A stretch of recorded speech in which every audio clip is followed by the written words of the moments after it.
A paz do Senhor Jesus, querido aluno da Escola Bíblica Dominical, aqui da classe dos adultos. Eu sou seu amigo, pastor Janderson Nascimento, estou segundo vice-presidente da Assembleia de Deus, aqui em Vitória da Conquista. Uma igreja pastoreada pelo pastor Davi Oliveira Boa Sorte.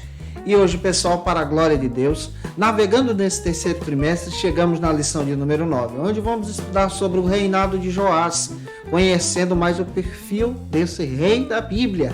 Eu espero que Deus em Cristo edifique você e use você na Escola Bíblica Dominical. Você que está chegando por aqui pela primeira vez, aproveita, se inscreve no nosso canal, passa a ser um dos nossos alunos, deixa aí o teu likezinho, o teu joinha, porque com isso você ajuda muito a gente a falar de Jesus e a alcançar mais vidas para Cristo. Aproveita também e participe conosco, deixando aí o teu comentário, hashtag Glória a Deus. Eu estou comentando as lições de adultos, jovens, juvenis, discipulado, adolescentes, vencedores, pré-adolescentes também. Tem muita coisa boa aqui no nosso canal.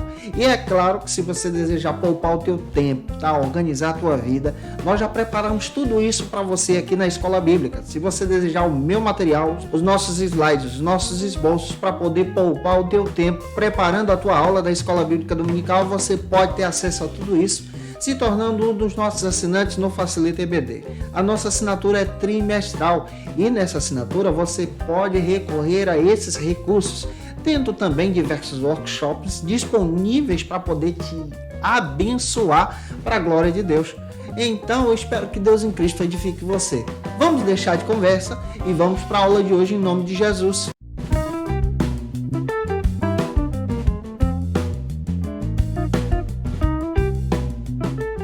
Hoje nós chegamos na lição de número 9 e vamos analisar o perfil do rei Joás. Vamos compreender como esse homem agiu diante da presença de Deus.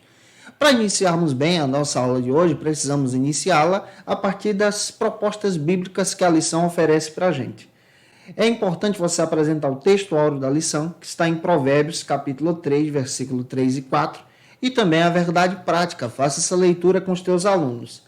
A nossa leitura bíblica em classe, proposta pelo autor Clayton Pomerene, o autor da lição, está em 2 Reis, capítulo 11, versículo 1 ao 3, capítulo 12, versículo 1 ao 5 e depois versículos 17 ao 21.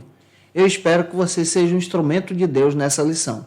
Que Deus em Cristo edifique você e te use como instrumento da sua palavra. O termo Joás significa amado do Senhor. Conforme Paul Gardner, tratando a respeito do perfil desse rei de Israel, ele destaca que existem outros Joás citados aqui na Bíblia. E é importante a gente ter essa perspectiva sobre esses outros personagens que também levam esse nome. Em 1 Crônicas 7:8, nós encontramos um filho de Bequer, neto de Benjamim, citado na Bíblia como Joás. Nós encontramos também um líder da tribo de Judá, que é listado como um dos obreiros que viviam em Moabe, em 1 Crônicas 4:22. Em Juízes 6:11, nós encontramos um jovem que recebe esse nome, como Joás, que interveio em favor do seu filho quando o próprio Gibeão destruiu o altar a Baal. Em 1 Crônicas 12:3, nós encontramos agora um hábil arqueiro, que é filho de Samá, pertencente à tribo de Benjamim também. Em 1 Crônicas 27:28, encontramos agora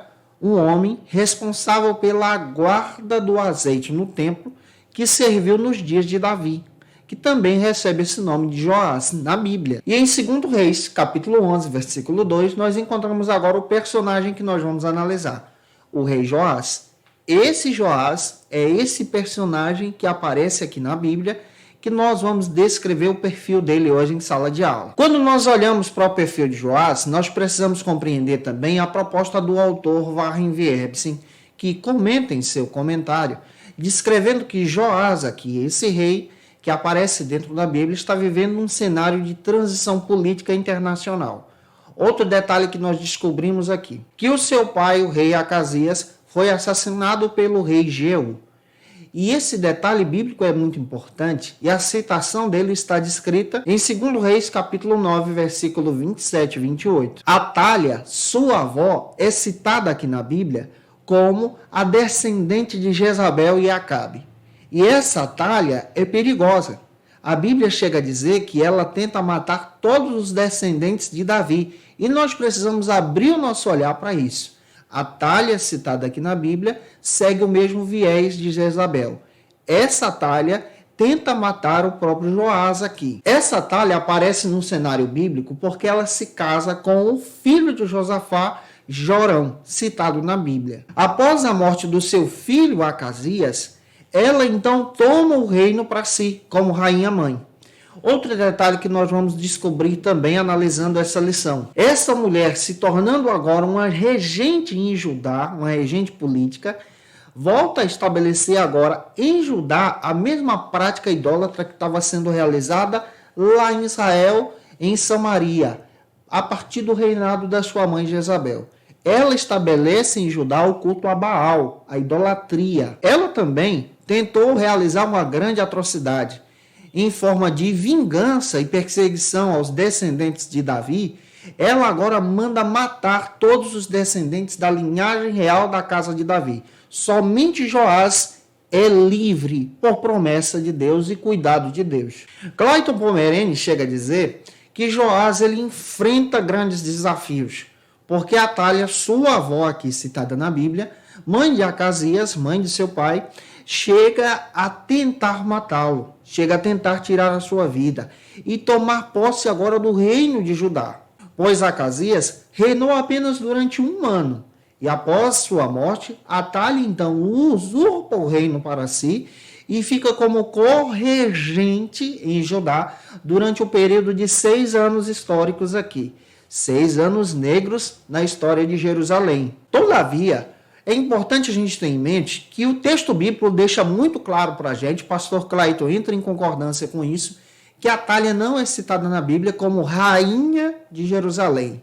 A Bíblia não aceita ela como rainha de Jerusalém, pois ela age tentando assassinar todos os descendentes agora do rei Davi, o rei mais amado pelos israelitas. Todavia, Deus, que tem todo o controle sobre a história da humanidade e sobre Israel, nesse período aqui, ele levanta uma mulher chamada Jeozeba, filha de Jorão, rei de Judá, marido de Atalha. Ou seja, ele levanta a sua própria filha, que era irmã de Acasias, uma princesa, casada agora com um sumo sacerdote em Jerusalém, para salvar exatamente Joás, porque Jeozeba havia descobrido o plano maléfico de Atalha contra os descendentes de Davi, a casa real.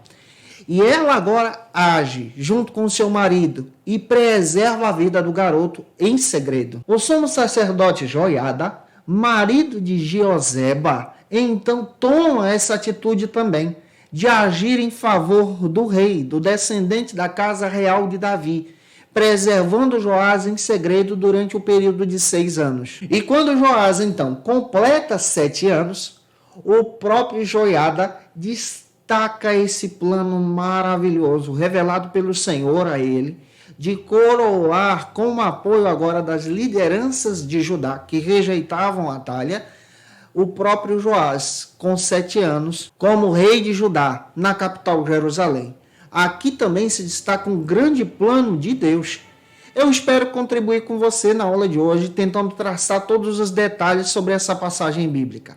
O primeiro ponto da nossa lição trata sobre o seguinte assunto aqui na nossa EBD: o livramento de Joás.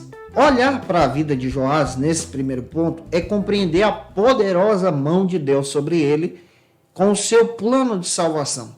Joás é um descendente real, é um descendente da casa de Davi. Em outras palavras, ele leva sobre si a linhagem real do Messias, o Cristo. E compreender esse livramento que Deus dá é entender como Deus livra os seus servos, livra os seus filhos, e o mesmo Deus continua livrando a tua vida, a minha vida, de situações ruins. Com base em 2 Crônicas, capítulo 21, versículo 4 e 17, nós descobrimos que Joás foi livre do massacre que seria realizado, estava sendo realizado por Atalha. Foi livre pela própria providência de Deus, pela mão de Deus, em incomodar Jeozeba, filha de Atalha, a livrar o garoto, livrar aquele recém-nascido da morte. Isso aqui nós vemos a mão de Deus, nós vemos o trabalhar de Deus cuidando dos seus servos. Todos nós passamos por momentos que precisamos ser resgatados por Deus. Todos nós passamos por um momento em que a mão de Deus nos dá o livramento. Pergunto a você, você se recorda de algum livramento que Deus te concedeu? Você se recorda da mão de Deus protegendo você? Se você se recorda e pode compartilhar algum, comenta aí para a gente conhecer esse livramento especial que Deus te deu. Seja na tristeza, na dor, no medo, na aflição, na tragédia, Deus nos dá livramento. Deus livrou Joás com a sua mão poderosa. Deus também traz esse livramento para você e para mim também. E Ele protege todos aqueles que Ele ama, assim como você. Hoje nós vamos analisar essa mão poderosa de Deus, essa manifestação do Senhor com o cuidado com os seus servos. O primeiro subtópico da nossa lição trata sobre o seguinte assunto aqui na nossa EBD: as tramas reais.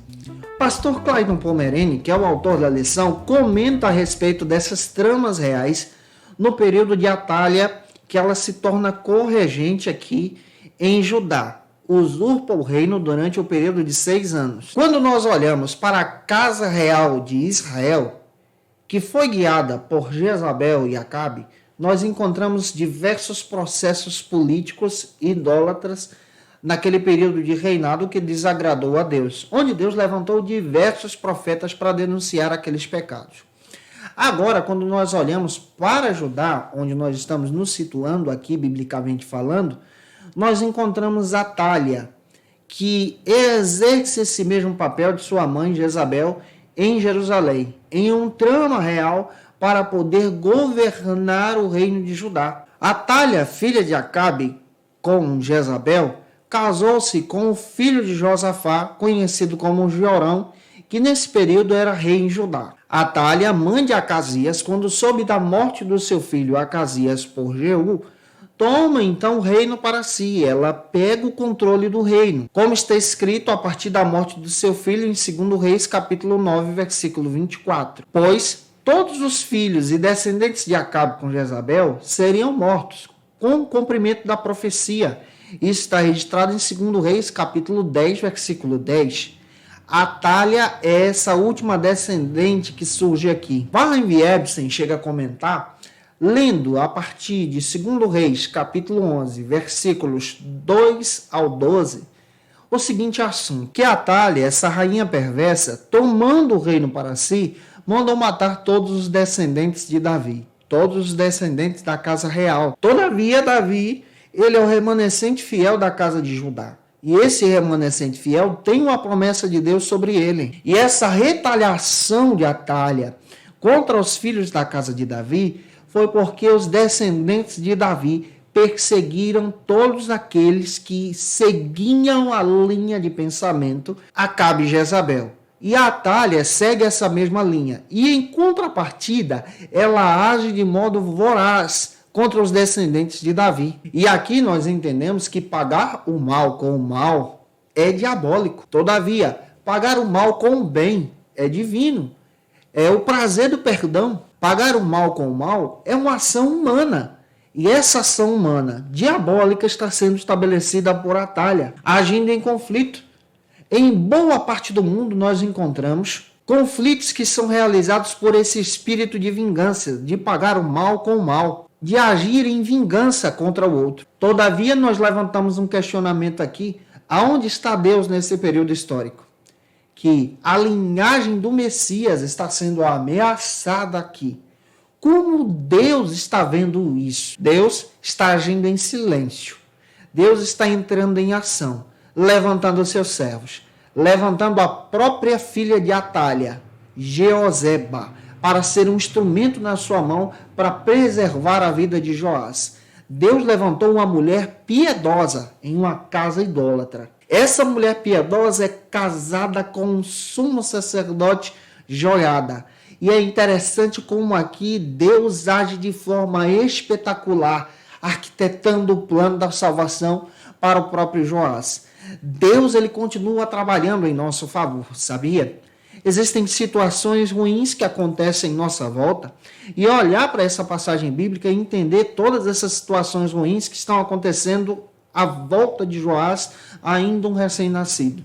Mas mesmo ali, Deus está agindo com a sua mão poderosa, com a sua ação gloriosa, protegendo o seu servo, a linhagem do Messias, para descrever a sua vontade. Nada impede o plano de Deus, nada impede o plano do Senhor para a sua igreja, o plano da salvação. E olhando para isso aqui, a gente descobre tanta coisa linda. Eu espero que Deus te use. Se eu estou te ajudando até aqui, se essa aula está contribuindo com você, comenta aí. Vamos agora para o segundo subtópico, que trata sobre o seguinte assunto aqui na nossa EBD. A coragem de Joiada. Warren Wierbsen chega a dizer, nesse segundo subtópico, que Joiada, ele era o sumo sacerdote que era casada com Joazeba, irmão do rei Acasias, que morreu, ou seja, filha de Jeorão. Isso também nos dá a entender algo especial aqui, que ela era tia de Joás.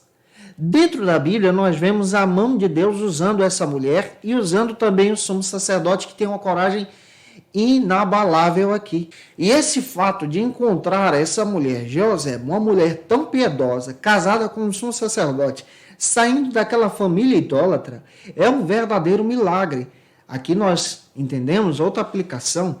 Deus levanta pessoas e quando essas pessoas se convertem para a glória de Deus, para ter uma vida santa, independente de onde vieram, independente da sua origem. Atalha havia herdado a perversidade de Acabe e de Jezabel. Já Joseba, casada com o sumo sacerdote Joiada, ela exerce essa vontade de Deus, ela segue o plano de Deus. E Joiada também segue esse plano de Deus, em guardar a criança, em guardar o menino Joás em sua casa. E a coragem dessa família demonstra para a gente o cuidado de Deus sobre a vida de Joás.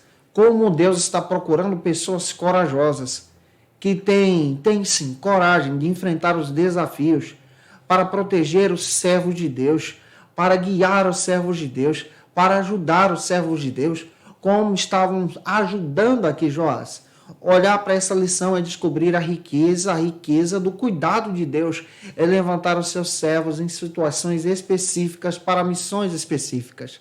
Que Deus em Cristo também te traga luz através dessa ministração.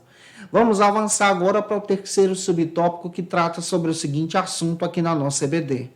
A estratégia bem-sucedida. Eu gosto de tomar a perspectiva do Warren Wierbsen aqui, que ele destaca que tanto Joiada como Jeoseba e a ama do menino participaram de um plano maior, do plano de Deus para salvar Joás, onde a fé e a paciência andam juntas aqui.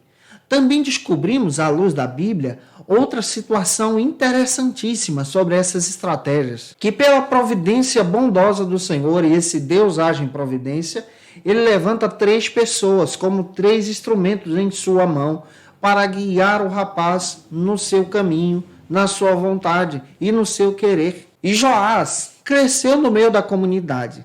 A estratégia de levar a criança para a comunidade em Jerusalém foi válida, porque ele cresceu no meio das crianças, disfarçado, sem que ninguém soubesse do plano maior. Esse plano se estabelecia entre Ama, Jeoseba e também Joiada, o sumo sacerdote, aguardando o processo e o momento certo que Deus levantaria essa criança como rei em Judá. E durante esses 6 anos de espera, o próprio Joiada aguardou orando, intercedendo e ouvindo a voz de Deus e entendendo o plano que Deus estava estabelecendo para ele. Deus nos dá planos, sabia? Só que nós precisamos ter a paciência de Joiada e aguardar o momento certo de Deus, a hora certa de Deus. Deus nos dá estratégia? Sim, mas às vezes se nós nos precipitamos antes do tempo certo, corremos um grande perigo. Mas a partir do momento em que nós caminhamos na vontade de Deus, aguardando o plano, o projeto de Deus, esse plano se estabelece sobre nós de forma eficaz e de forma linda também. E Deus tinha dado estratégias para a Joiada, e essas estratégias são estabelecidas da seguinte maneira. O Warren Wierbsen destaca para a gente que Joiada conseguiu estabelecer a confiança em uma ponte de ligação com os oficiais do templo. Ele reuniu os guardas do templo, ganhou a confiança desses guardas e contou a identidade do rapaz Joás que morava com ele, que era o verdadeiro rei e todo o plano, e pediu que eles aguardassem a hora certa.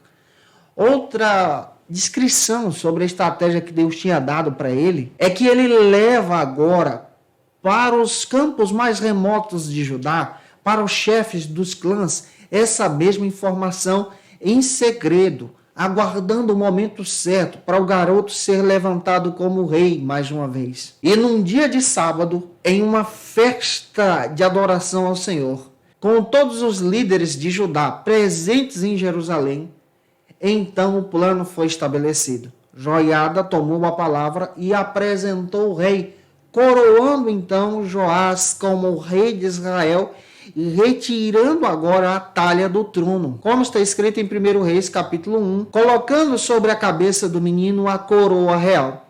Clayton Pomerene chega a dizer o seguinte sobre esse episódio bíblico, que quando Joás chegou ao trono, Joiada agora age como um tutor político.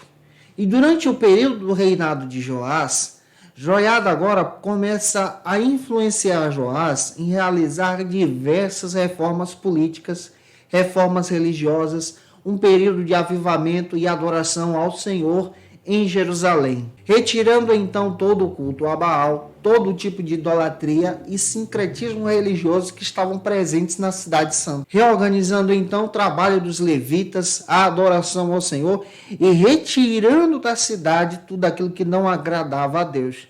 Esse período agora é um período de ascensão. Atalha perde o seu reinado e Joás agora passa a ser levantado por Deus pelo cuidado de Deus, e aqui nós vemos o livramento de Deus em cuidar desse rapaz que tinha a descendência real de Davi. Analisando isso aqui, eu espero estar contribuindo com você. Se eu estou te ajudando, comenta aí. Se você conhece alguém que precisa assistir essa aula, compartilha na tua rede social também. Avançando, vamos agora para o segundo ponto da aula de hoje, que trata sobre o seguinte assunto aqui na nossa EBD. O reinado de Joás e a reparação do templo.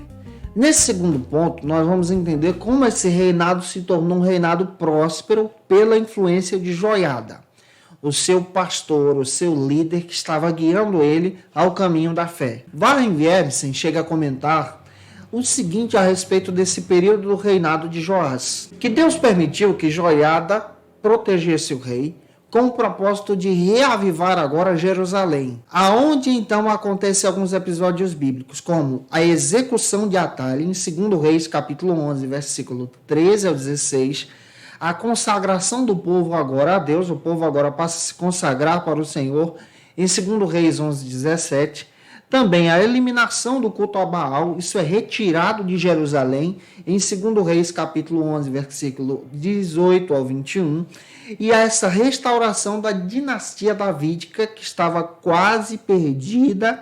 Isso está citado em 2 Reis, capítulo 11, versículo 19 ao 21, e nós encontramos agora a reorganização do templo, lá em 2 Reis, capítulo 11, versículo 18.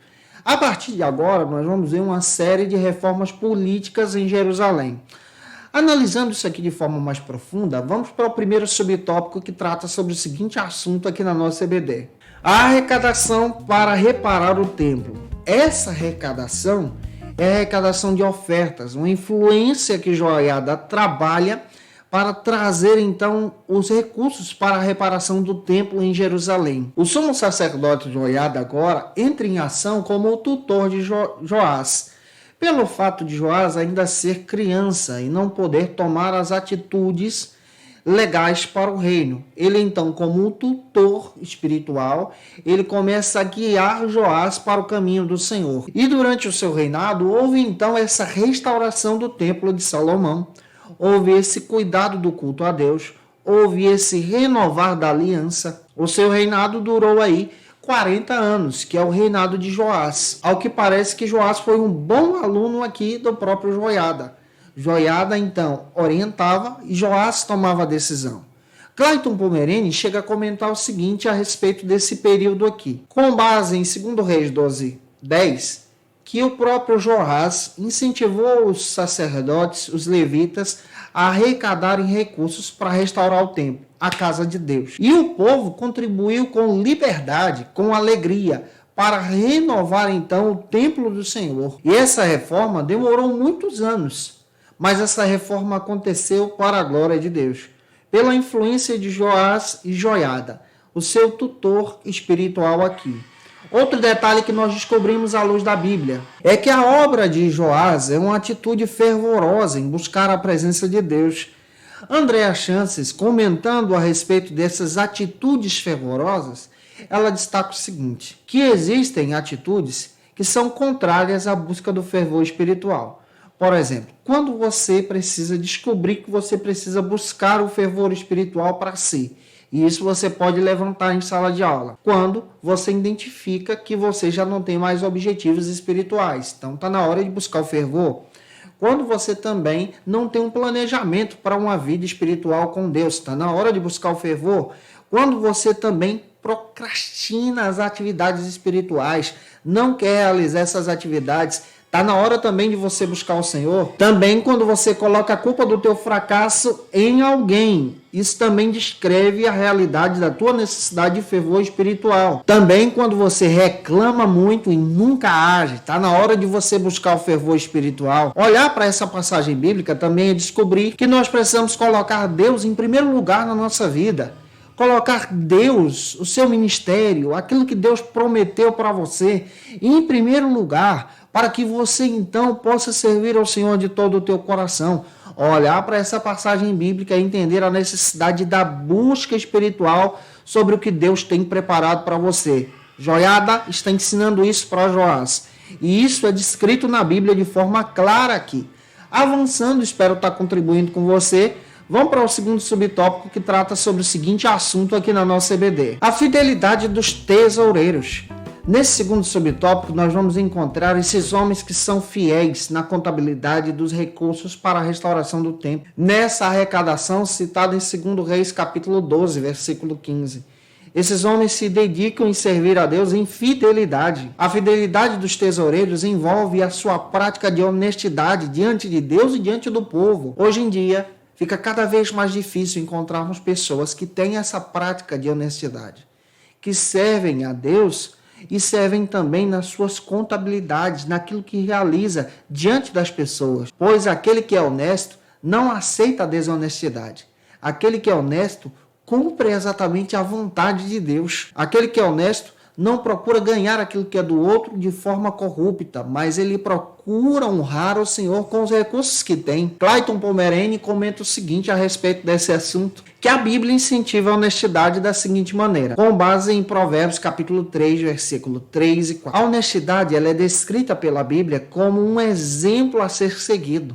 A honestidade é descrita pela Bíblia e é apresentada como o papel de todo cristão aqui também. Como podemos ver a honestidade no nosso dia a dia? A honestidade está nas palavras, mas também nos exemplos. É possível também levar a honestidade com caridade, com amor, com graça, para ajudar o outro. A honestidade deve ser vista como um respeito, como um cuidado para com o próximo, e esse cuidado deve ser feito para agradar a Deus. Qual a importância então de nós praticarmos a honestidade no nosso dia a dia? A honestidade traz diversos benefícios para a nossa vida, para o nosso dia a dia, para a nossa vivência para com Deus. Nós devemos ser honestos no nosso trabalho, nos nossos negócios, em autoestima, em consideração com a família. Precisamos ser honestos e não andar por essa cultura corrupta que é impregnada no nosso país. A honestidade traz para você uma consciência tranquila e olhar para a prática desses tesoureiros da Bíblia aqui citados no período de Joás é entender esses homens que tinham uma consciência tranquila para com os homens e para com Deus na sua prestação de contas. Aquele que é honesto não age de maneira premeditada, procurando tirar proveito do mais fraco. Aquele que é honesto não fala o falso e nem é mentiroso. Ele não age em benefício próprio, mas ele age em benefício da glória de Deus. Vamos olhar para a Bíblia e seguir os exemplos desses tesoureiros aqui. Eu espero que essa aula edifique você. Se você conhece alguém que precisa ouvir essa palavra, envie essa aula para ele ou para ela, em nome de Jesus. Avançando, vamos para o terceiro subtópico que trata sobre o seguinte assunto aqui na nossa EBD. A fidelidade é um atributo que enobrece. Olhar para a Bíblia e entender que essa fidelidade a Deus é fundamental, porque Deus se revela na Bíblia como um Deus que é fiel. E o nosso papel como cristão também é sermos fiéis a Deus. O Clayton Pomerani comenta o seguinte, que a fidelidade é um dos atributos mais importantes de qualquer pessoa e todo cristão deve procurar ser fiel também. É interessante que a fidelidade não está estabelecida na quantia que você ganha, mas está estabelecida no seu coração para com Deus. Aquele que é fiel a Deus, ele é um dizimista compromissado, ele honra o Senhor com tudo que ele ganha, ele não está preso a valores, mas ele está preso na sua fidelidade ao Senhor. E a fidelidade do exemplo desses tesoureiros aqui é demonstrada nesse cuidado com as coisas de Deus. Olhar para a Bíblia e entender também que Deus é fiel para conosco e a sua fidelidade não falha. Salmo 89:6, a fidelidade faz parte do caráter de Deus. Olhando para a Bíblia, nós entendemos também que é incomparável essa fidelidade. Salmo 36:5. Deuteronômio 7:9 está escrito que o povo de Deus deve ser um povo fiel também ao Senhor. O homem precisa se preocupar em ser fiel. Olhar para essa lição e para a atitude desses tesoureiros de joiada em servir a Deus é entender a importância da fidelidade para com o Senhor. Gente, que essa palavra seja um instrumento através da sua boca, que você seja canal de bênção na escola bíblica dominical da tua igreja, sendo fiel a Deus, fiel naquilo que você faz, fiel nos teus compromissos, nas tuas atividades, naquilo que você diz diante dos teus alunos, para que o Senhor possa ser glorificado através de você e que Deus te use na escola bíblica dominical da tua igreja. Que essa palavra seja, assim, avivalista ao teu coração. Avançando, vamos agora para o nosso terceiro e último ponto da aula de hoje, que trata sobre o seguinte assunto aqui na nossa EBD. A conspiração contra Joás. Warren Wiersbe chega a comentar que Joiada morreu aproximadamente aos 130 anos de idade. E com base, segundo Crônicas 24:15, ele era querido por toda Jerusalém. Quando Joiada saiu de cena, o seu pastor, Joás agora demonstra o seu caráter e se desvia do caminho do Senhor. E infelizmente enfrenta o juízo. Tem pessoas que são assim, diante do pastor, diante da liderança, se comportam de uma maneira. Quando o pastor não está presente, se comportam agora de maneiras terríveis. E isso desagrada a Deus. E precisamos ter esse olhar também pastoral. Avançando, o primeiro subtópico do terceiro ponto trata sobre o seguinte assunto aqui na nossa EBD. O declínio do reinado. O Clayton Pomerani chega a comentar o seguinte: com base em 2 Reis 12, 6 e 7, tudo nos leva a entender que após a morte de Joiada, o próprio Joás passou a ser influenciado por qualquer pessoa. Ele não tinha um foco na sua fé. Warren Wiersbe chega a levantar uma lista de atitudes más que levaram agora o declínio do seu reinado. Que listas são essas que você pode tomar como base para utilizar na tua lição? Em 2 Reis 13, 10 ao 13, ele passou a seguir os exemplos errados. E isso trouxe um grande prejuízo para ele, pois ele se desviava da sua fé. Em 2 Reis 13, 15 a 19, a sua fé não era uma fé sólida no Senhor, mas em pessoas. E, infelizmente, ele foi influenciado para o mal. Aqui nós passamos a entender também a importância do discipulado. O discipulado cristão ele deve ser estabelecido em Cristo, enraizado em Jesus. A partir do momento em que o discipulador enraiza a pessoa em si, quando esse discipulador tem a necessidade de se afastar, essa pessoa não cria bases. É por isso que existem pessoas que se convertem na congregação e quando o dirigente é trocado, ele sai da congregação, porque ele não está firmado no Senhor, mas no dirigente. Nós percebemos à luz da Bíblia agora que o Joás é uma pessoa que não tem bases, não tem fundamento. É por isso que o nosso olhar para o discipulado cristão deve ser fundamental. Como discipuladores em Cristo, precisamos crescer diante do Senhor. Como discipuladores em Cristo, precisamos influenciar as pessoas diante do Senhor. Precisamos ensinar as pessoas a ter uma vida cristã firmada em Jesus, uma fé sólida, de não ser influenciado por qualquer vento de doutrina, por qualquer novidade da internet, mas precisamos ensinar as pessoas a ter uma vida centrada e pautada no Cristo. Fale sobre isso hoje na Escola Bíblica Dominical. Deixe Deus te usar. Falando sobre essa fundamentação, o Joás cai porque ele não tem essas bases. Ele fracassa porque ele não está com a sua fé firmada no Senhor. Para pensar sobre isso.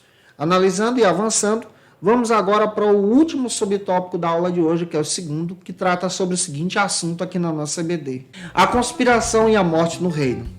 A partir do momento em que Joás não tem uma fé firme, sólida, houve então algo terrível sobre ele. Ele se desvia do caminho do Senhor e o juízo de Deus é real sobre aquele que se desvia. A resposta de Deus foi imediata. Deus levantou seus profetas para alertar Joás sobre o que estava acontecendo. Porém, ele ignorou porque não tinha uma fé sólida. E ele agiu de forma má. Para você ter ideia, ele manda matar Zacarias, filho de Joiada, o seu tutor espiritual. E isso desagradou a Deus. Clayton Pomerene chega a dizer o seguinte: que a principal tragédia do ministério de Joás foi mandar matar Zacarias, sacerdote, filho de Joiada, o seu pai espiritual. Ele não teve consideração pelo seu pai na fé, mas ele agiu influenciado pela ganância, pela mentira e pelo mundo. Lucas 11:51, Jesus faz menção sobre a morte de Zacarias. Isso aqui foi algo terrível, até ao ponto do próprio Jesus comentar sobre esse assunto lá no Novo Testamento. Com Deus não se zomba, com Deus não se brinca.